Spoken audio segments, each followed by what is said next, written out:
সুস্থ হৃদয়, সুস্থ জীবন। আপনি কি জানেন মানুষের জীবনের সবচেয়ে গুরুত্বপূর্ণ অঙ্গ কোনটি? হৃদয়।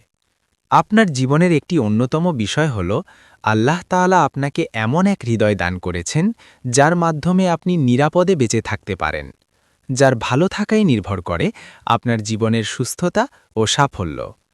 এজন্য আমাদের সব কাজকর্ম, কথাবার্তা ও চিন্তা হওয়া উচিত এই হৃদয়কে কিভাবে পরিষ্কার ও সুস্থ রাখা যায়।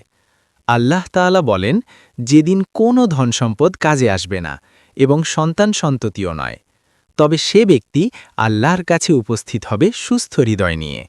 সে মুক্তি পাবে। সূরা আশ-শুআরা ৮৮ এবং ৮৯। নবী সাল্লাল্লাহু আলাইহি ওয়াসাল্লাম আমাদের জানিয়েছেন, এক ব্যক্তি এই আমলের মাধ্যমে অর্থ ও হৃদয়ের সুস্থতার কারণে তার লক্ষ্যে পৌঁছে গিয়েছে।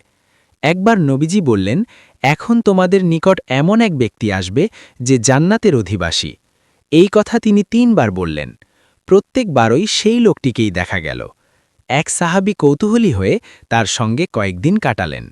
দেখলেন সে ব্যক্তি অতিরিক্ত কোনো নফল ইবাদত করে না। অবশেষে তিনি জিজ্ঞেস করলেন, আপনি এমন কি আমল করেন যার কারণে আপনাকে জান্নাতি বলা হয়েছে?